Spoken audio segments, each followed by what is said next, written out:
Zdravím všechny, co se na mě doposud dívají. Pro dnešek jsem si pro vás připravil. Nový rok si žádá nové změny. Jasný.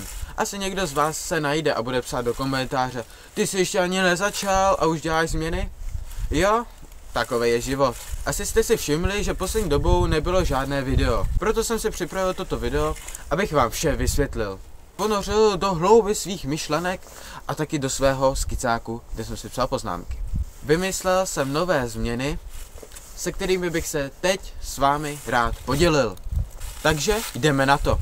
Za prvé, už nenatáčím doma. Natáčím u takového malého rybníčka a chci to dodržovat. Ten rybníček se rozkládá tady. Teď mi přišlo takový divný dávat pohled kamery na ten rybník, protože on už je vypuštěný. Je zima, je vypuštěný, takže asi v létě, nebo možná i teď někdy uvidím, až bude nějaký hezký počasí. Takže abych to shrnul, nebudu natáčet doma. Doma natáčet budu v případě nějakého ohrožení a budu natáčet v okolí tohohle rybníku. Buď tady, nebo tadyhle v tom lese, anebo tadyhle okolo tohohle rybníčku. Za druhé, jméno. To jsem se vymyslel kvůli tomu, protože Mírovo videjka byly moc dlouhý, nebyly stručný ani přehledný, prostě to bylo takový divný. Takže jsem si hrál s překládačem a vymyslel jsem si název Frenzy. Pokud se vám tenhle název nelíbí, no, tak máte smůlu. Za třetí, vzhled kanálu.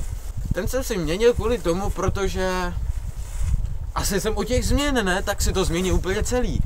Takže jsem se domluvil s jednou slečnou, která mi udělala novou profilovku. Odkaz na ní máte dole v popisku. A názvy videí budou taky trošku jiné. Bude to obsahovat název, čárku, nevím, jak se tomu teď říká, a buď Frenzy, nebo Frenzy's vlog, anebo tak. To uvidíte sami.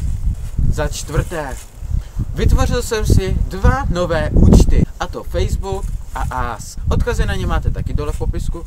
Za páté, nové předměty k natáčení. Tak už to bude ten zmiňovaný Ask, kde mi můžete pokládat různé otázky a já na ně budu odpovídat. Začnu vydávat nové série v podobě her, ale nebudou to hry jako na party, třeba já nevím, Call of Duty, první part, třetí part a takhle. Ne, budou to jednorázovky v podobě Slendermana nebo v podobě nějakých zábavných her na internetu, v podobě odreagování nebo nějakých stříleček, prostě jednorázovka. Dále chci natáčet různé pranky, challenge, zkusím i nějaký ten Vine nebo sketch, ale novou sérii, co bych chtěl začít, je vyjadřovat se nějakým článkům na netu či na Facebooku a zkusil bych to udělat nějakou zábavnou formou. Uvidím, jak to bude, když tak se na tuhle sérii vykašlu. Dělám to pro vás, ne pro sebe, takže vy mi po nějakých třeba 5 článcích řeknete, jestli mám s tím pokračovat nebo ne. Uvidíme.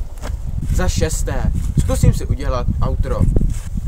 Tohle to nevím, jestli to budu dělat, ale opravdu to zkusím. Bylo by to v té fázi, že tam bude nějaký předchozí video a odkazy na mý facebookové stránky i na ten Ask. Uvidíme. Tak tohle byly změny a teď co se nebude měnit. Bude tady pořád mluvit tenhle kokot a videa budu vydávat pořád jednou týdně. Snad vám to nebude vadit. Těch změn je strašně moc a já se to budu snažit dodržovat. Pokud ty videa nebudou dál, já nevím, tak se třeba na to vykašlu, ale snažím se u toho zůstat a snad do dalšího videa. Pokud se ti tohle video líbilo a souhlasí se mnou, dej tomu palec nahoru, napiš mi do komentářů, co si o tom myslíš, sdílej ho, no a snad do dalšího videa, čau.